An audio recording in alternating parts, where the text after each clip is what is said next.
Again, my friend, it is Danny here from projectmanaverse.com, real world technical project management for beginners. And today I'm going to share some pro tips for preparing your schedule of events. And I'll briefly explain what the schedule of events is. I'll tell you why it's important that you understand this as a project manager, and then I'll jump into the pro tips. So let's move on with the video. So what is a schedule of events, first of all? Well, a schedule of events is the key primary tool that you'll use to run and manage and track your final project implementation, your actual go live. So you spend a long time building the thing that you're going to be building on these technical projects. You do a lot of development, a lot of testing, but eventually you're going to have something that's ready to hand over to customers. And to do that, you need to put that into the live environment, the production environment, we call it. And that's usually done as a big event. It's usually done on a weekend. It takes a long time. You're working around the clock to get it done. It's the most exciting thing you'll do on your projects, and it's really the culmination of all the hard work that you and your team have put in up to this point. So it's a big deal, and to run that event, you need a lot of coordination and tight management, and that is where the schedule of events comes in. It's a list of all the activities that needs to happen to be able to get your product live into the production environment. So that's what the schedule of events is. Now, it's really important that you understand what the schedule of events is and you know a bit about it as a project manager, because as I say, this is the biggest, well, first of all, the go live weekend is probably the most important event of your project, because it's your chance to put the thing you have built into the live environment, and it's basically the last big thing that you need to do. And after you've done that, it's now over to the customers. So it's usually quite hard to get the go live event scheduled in the calendar. So if you don't get it right, it can be difficult to find the next slot, and that next slot is sometimes unpalatable to the business because it's too late. There's other things going on. So it's really important that you try and get it right the first time, not just because of the inconvenience and the resource you need to get back together to deliver the thing, but also in terms of reputation, because it's a big event. You would have communicated it widely, you would have got people all stood up, everyone's expecting it to go well, and if it doesn't go well, then it looks bad on you as a project manager, and it can look bad, or the whole project can look bad as well. And you'll be judged on this as a project manager, even if it's not your fault if it doesn't go well. Ultimately, the buck stops with the project manager, so you're going to be judged by it. So it's really important that you do everything you can to make sure this event goes well. And the best tool, the best chance you have of making it go well lies within the schedule of events, because it's the run book, it's a playbook to make sure it goes well. You need to capture everything in there, every activity, who's doing it, when it's happening, all goes into this run book. So if you get this run book wrong, then it could really mess up your implementation weekend. Now, usually you'll have some kind of deployment system in your company, a release team or a release schedule, and there may well be a team that will take care of the majority of the management of the release for you. You may even have an implementation manager or an implementation team or a release team, but you don't always, and it may fall to you to actually pull together the schedule of events and manage it as well. That's usually just for smaller projects, smaller change, but it could happen. But either way, even if you don't have to manage it yourself, you should be checking the SOE, you should be working with the implementation managers and the release managers to make sure it's all top notch. You should challenge them if you think that any of my pro tips I'm going to talk about now have not been applied. So you just want to make sure it goes as smoothly as possible. Okay, so I've told you what the schedule of events is. I've explained why it's important. So hopefully now you're ready to hear the pro tips. And I've got a few things I've jotted down earlier, so I'll start at the beginning. So the schedule of events is usually done in an Excel template, and you've got line by line activity. Every single thing that's going into the schedule of events is captured and who is doing it. My first tip is when you assign a person to the activity, make sure it is actually a name and a person, and it's not just a team name, because I've seen this quite a few times. If you have a team name on there, it's not very clear on who exactly is on the hook to delivering it. So if it is a team, make sure you've got a representative or a leader of that team, or someone who's going to be owning it to coordinate that team. But that's my first tip, don't put team names, put an actual name on there. The next is make sure you have full contact details of everyone that's going to be in the schedule of events. Make sure you've got their work information, their email and their work number, but also their personal mobile as well. So if you can't get hold of them through the work means of communication, you can get hold of them through their personal number as well, because sometimes it does happen, people just forget about it, forget the implementation, or they're not well. So you need to make sure you can get hold of people, because if you can't get hold of a key person, it could be that one step that blows the whole weekend. So you need to make sure that everyone is available.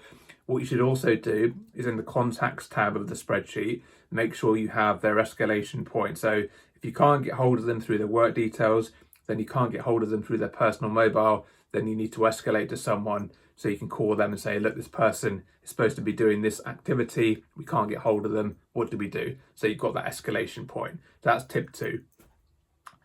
Tip 3 is, when you're putting in the tasks in your schedule of events, you do want to be quite detailed and break them out as much as possible. Try and avoid grouping tasks together if you can, because you want to be very crystal clear on what needs to be done and where the delay actually is, if there is a delay, or if something is being held up, because it will help in future SOEs, because you can look back at it and find out where the problems were. And you'll find that some people, they've done it so many times and they're so experienced with their set of tasks that they don't want to provide all the details. They just say, oh, just give me that one task, just put my bit, and I'll make sure it's done, then I'll let you know when I've done my bit. It's probably okay, but it's a bit risky, and you don't want to take any risks with this weekend. So you want to try and challenge that person. If they're saying they just want to give you one task, break it down into quite a few so we can really get the exact steps on there. Obviously, you don't want to go crazy and be ridiculous and put too much detail in there, but you'll have a good sense of the right appropriate level of detail. Different tasks should have a different activities should have a different row on the Excel, a different task. Okay, the next tip is, make sure that you want to put everything in sequence, obviously. So make sure all the tasks are done in sequence, and then you want to make sure there is an estimated duration for each task as well. And you want to make sure you do that, because at the end of the day, you want to see how long this whole thing is going to take. So you need to make sure you're clear on all the steps, and make sure you understand the sequence of those steps, where the dependencies are, and how long they're roughly going to take. So by the end of it, you should put in a calculation in your spreadsheet to do this, but you should be able to get a summation of the times to find out exactly when it's going to start and when it's going to finish, so you know the whole duration and how long it's going to take. So I recommend you do that. Try and avoid parallel activity if you can. Even if it can be done in parallel, just try and be clever with your spreadsheet and still try and get everything in sequence, even if you might have some parallel activity going on, because it can mess things up. It can be a bit tricky when you've got parallel activities, even though there will be some things you can do in parallel. Of course there will be, but to get the sequence nice and clean, and to get that full picture of the time, you want to try and keep things in sequence. Even if the parallel activity, you might just have to put it as a zero time task. I'm not recommending you do this. I'm just throwing out a suggestion off the top of my head, just to make sure that you've got that in there. You can keep it in sequence, but it's not going to delay the next step, if that makes sense. So yeah, just keep your activities in sequence and make sure you have a duration. The next tip is to make sure you've got a little bit of contingency in your estimation time frame for each activity if you have not practiced this. Sometimes you can actually do a dress rehearsal of your implementation weekend. That's quite a common practice, and for bigger projects it's recommended. So you actually schedule the live weekend and you go through all the steps in the SOE exactly as you would do in the real environment, but at the end of it you back it all out, and that gives you confidence that you can get everything done. Now, if you've got that, then you've got the real times that everything takes, and you can use that. If you haven't had the luxury of doing that practice run, that dress rehearsal, then you want to leave yourself a little bit of contingency just to make sure you allow that. And you'll find that some things take quicker than expected, some things will get done faster than expected, and some things will take a longer time. But if you give a little bit of contingency, you should be okay. Obviously, if you're giving yourself contingency and you add up the time and it's taking too much time, because as I say, we usually do this on the weekend and you want to get it done over the weekend, with a bit of time to spare to sort out any problems and back it out if you need to as well. But if you can give yourself a little bit of leeway in those steps and it still looks good and you've got a bit of time at the end as well, then you're on the right track. Okay, next tip is, make sure you have a actual start and end date. Sorry, the planned start and end date for each task, but also the actual. So on the actual, when you come to doing the actual event on the weekend, you've got when you plan to start it, and hopefully if all goes well, you'll start it at that time. But you're never going to get the duration spot on exactly if you've never practiced it before. So what you want to do is capture the real time. So in future projects or similar projects, you can refer to this SOE, get a really good sense of how long things actually took. So be disciplined and do that. It's worth doing it because it is useful to have that as a future reference for future projects. Okay, next is to make sure you got all the prerequisite steps as well in there. So not just the activities on the weekend, what are all those key events that need to, or key tasks that need to happen before you can start. So you don't want to be in a position when you're ready to go on the Saturday morning and then suddenly you think, oh God, we haven't done this, we can't start the whole weekend. So if there's anything essential that needs to happen before you can kick off your SOE for real on the day, then you want to make sure those tasks are captured and you start tracking those ahead of the implementation weekend.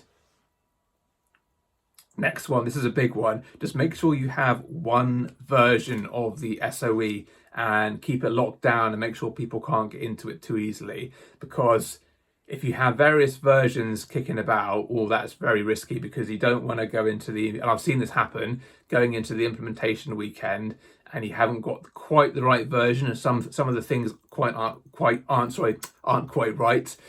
That can be painful, and then everyone looks bad and it's a bit of confusion and it's embarrassing and it can cause delays and you're there wasting time unpicking things, trying to find out what's going on. So make sure you've got one version throughout the creation of the SOE and make sure it stays there and just update that one version. You don't want multiple versions floating around. Don't send it out on email, just keep it stored somewhere, and then you can share the link potentially, but only provide access to the right people. And there should only be very few people that can edit that SOE because it's a very important document. If you get it wrong, if you get the version wrong on the weekend, it could literally derail your implementation. You can't go live, and you don't want to not go live because of versioning control, because that would be rather embarrassing. Okay, last tip is make a start on this SOE, creating it in advance. I usually try to start creating an SOE about 6 weeks ahead of the implementation. Of course, the earlier you can do it, the better, right? The sooner you can do it, the better. But in the real world, it's not realistic to try and do it much sooner than that because people are too busy on other phases of the project and there's always limited resources. Everyone's super busy and there just usually isn't the time to focus on the SOE before you get to about 6 weeks ahead of the implementation. So I'd suggest doing that. The earlier the better, but 6 weeks is a good number. And then you want to keep iterating and reviewing it leading up to the implementation. So have an hour or two in the diary every week with everyone on there for the sole purposes of going through it, making sure the owners of the steps are agreed, everyone's lined up, refining the timings and getting it better and better. So by the time you get to that final week and a few days before, and you have your go, no go core, where you make the decision about whether you're going to go ahead with the implementation, one of those prerequisites to that decision will be, is the SOE already? And you want to be able to say, yes, it's good to go. So those are my pro tips for creating the schedule of events. I hope you enjoyed the video. Give it a thumbs up if you did. And until tomorrow, please take care.